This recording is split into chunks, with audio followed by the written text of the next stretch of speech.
two that did meet the minimum educational criteria, both have bachelor's degrees as well as master's degrees, and met the 10-year minimum of government service. One of those candidates, Mr. McConnell, far exceeds that criteria as far as education and experience. So your recommendation is? My recommendation is to appoint Mr. McConnell to the position. Is there any interest from this council in interviewing those two applicants? Mayor, I read both the applications thoroughly, and I concur with the recommendation of Ms. Jacobson. To recruit and approve a motion to appoint a member of your staff that has quite openly stated, at least as I've read it in the press, that he would not be permitted, he would not permit himself to apply for the post should the search be open to external candidates. It questions, in my mind, whether the council is about to make the most prudent decision. Thank you, sir. I'm a little disappointed that we don't have a little more involvement from this council in discussing the next city manager of the city of Prescott. But with that being said, I'll wait for the motion. Motion passes 5-1 with Councilwoman Suttles casting the dissenting vote. Councilman Scamardo, you made the motion to accept Craig McConnell as city manager, and what did you feel were the outstanding qualifications for him as a candidate? Well, number one, my background being on both the Land Development Committee as chairman and the Planning Commission for a number of years. I've had interrelations with Craig and his department on a number of issues, especially when we were doing the revision of the Land Development Code. I felt he was very professional. He understood what was necessary, and he got the job done. I also had interrelations with our former city manager, Steve Norwood, and comparing them to the two, they both had qualities that I thought made good city managers, and I felt that in today's economic times there was no need to go out of house when we had a good qualified candidate here. Okay. Anything you want to add? No. Thank you. Thank you. For city manager, and you did vote against Craig McConnell. I did. Can you give us your reasons for that? And it's not against Craig McConnell. I like Craig, and I think Craig's done a job for us. But this is a city manager's position, and it would have been nice to get a little more discussion as to could we have gone out, whether it be the city, the county, the state, is there anybody else out there that could have come in and applied? We don't know. We have no idea. Craig has the credentials and the government time. He simply would have put his app in, and by today's vote, you saw it was a 5-1. He would have been there, but we don't know. And I don't think that's the way a city manager should be selected. I believe you need to interview. We didn't get a chance to interview anybody. So it's just the process, I think, bothers me more than anything else. Should you achieve your goal and become mayor, are you going to be able to work with Craig? Oh, for sure. I've worked with Craig for 7 years. That's not going to change. Yeah. And some of the qualities that Councilman Scamardo mentioned that made him in favor of Craig was the fact that you're not going to have to get him up to speed on a lot of the issues that the city's facing right now, like water and that kind of thing. Do you think that's a plus? I believe city managers, when they apply for a job, they're ready for that position. And Craig's been with this city for a number of years and in different departments. So with him being ready, he's been the deputy city manager since Lori Hadley left. So he's more than ready to do this job.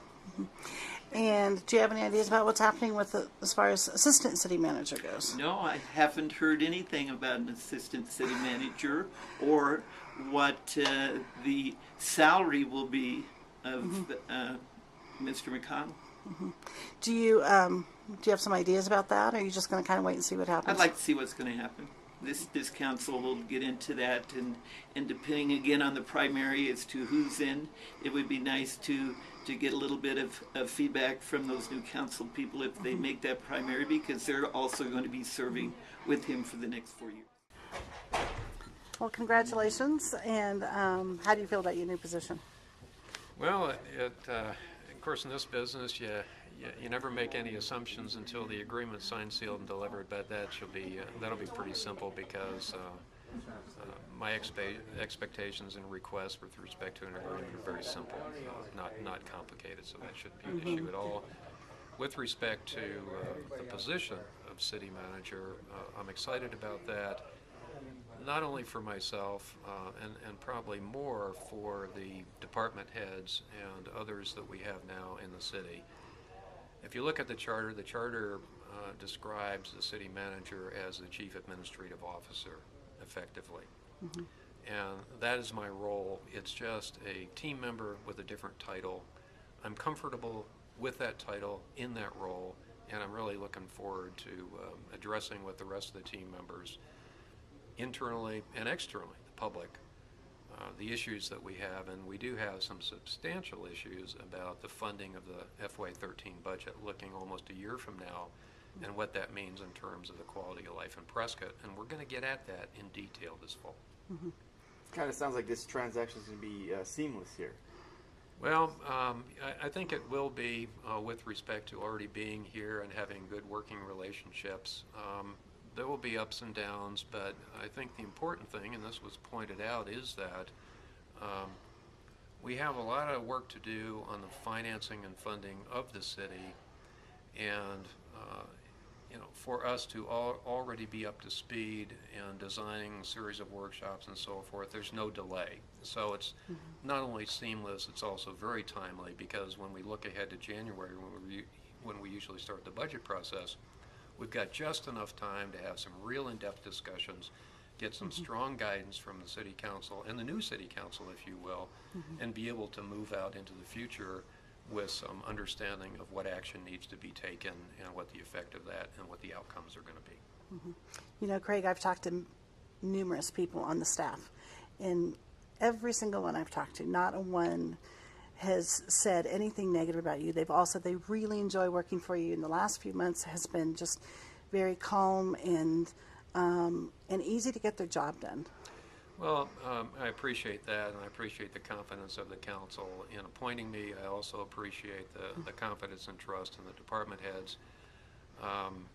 Sometimes it can get pretty lonely, because to be effective, we need to be objective. And objective means that we have to really be looking at things and not just showing up for work every day. And we will be looking at things in depth for our various departments and funds and things this fall. And we're going to have to make some changes.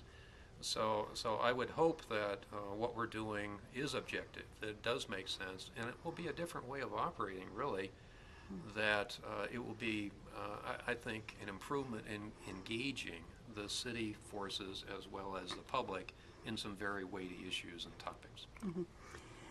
If the city came into a windfall tomorrow and got an extra, $20 million, would you still think some of these steps were important to take anyway? Yeah, absolutely. Number one, that hypothetical doesn't have a lot of chance of happening. It's more like the opposite. What if you didn't have 20 million? What if 5 million was taken away? Because that's what we're seeing, a constant chipping away or erosion in state and federal funding. And of course, with the economy the way it is and being reliant on sales tax, it's more like the opposite situation. But we do need to look at what services we're providing. We do need to validate services. We need to look at, if we want to provide additional services in different areas, we have some trade-offs to make. And so that is a process which we absolutely have to do, regardless of whether the economy upticks or not. What's going to be your biggest learning curve? What's going to be the biggest learning curve? Nothing really comes to mind. I think it's important to put yourself in perspective that you're only one person, and that, if you're a baseball player, nobody bats 1,000. I think that what we need to do, though, is to engage the other team members in a way in more depth perhaps than has been done before or in recent years, because when times get tough, you really have to sit down and have a lot of gut-wrenching discussions and things like that. But to the extent that we are a team, then we will discuss things and we'll come up with consensus, and I think that will reduce or minimize some efforts that don't make a hit, if you will. One of the things that you've always been kind of quiet in the past, and now you're going to become more of the public face. And how do you feel about that? Well, a lot of that's packaging. My feeling is if you don't have any product to sell, it doesn't matter what the packaging is. I think at this particular time and the pendulum will swing. The pendulum does swing. The city manager that made sense 7 years ago or 8 years ago is not the city manager which may make sense today. And of course, several years from now, 3 years, 5 years, or whatever, if the council decides that they need a different style and somebody else who has different packaging and capabilities for that matter, that's just fine with me. It's all about the city and what the city needs. Yeah, I am pretty quiet, pretty reserved and so forth, but underneath the hood, I'm pretty analytical about methodically going through what the facts are, what, the way things work, what variables, what options we have, and then discussing those and shopping those and coming out with alternatives that make sense for Prescott. I remember quite a while ago, Steve Norwood, when he promoted you to being the second assistant city manager, made a comment to me that he said, Craig McConnell could run the city with the back of his hand. And you worked under Steve a long time. What are some of the lessons you learned from him? Well, Steve was a real good city manager at the time. He had the right personality. Steve was decisive. Steve had experience in economic development and so forth, and at that time that was the buzz, was all about economic development. So you always learn communication styles and things, and I always related to Steve very well personally. When I say personally, in that management structure. So I think that his respect for me and my respect for him was reinforcing, if you will. So that's positive. I don't know if that's anything new, but it's certainly positive.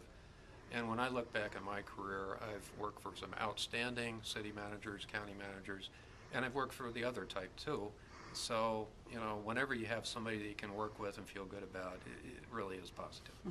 There was one no vote today, and that was Councilwoman Marion Suttles, and she is also running for mayor. Is that going to be a problem if she wins? Well, that's absolutely no problem from my perspective. What I've learned in public service is that there is often not unanimity or a unanimous vote on any given thing.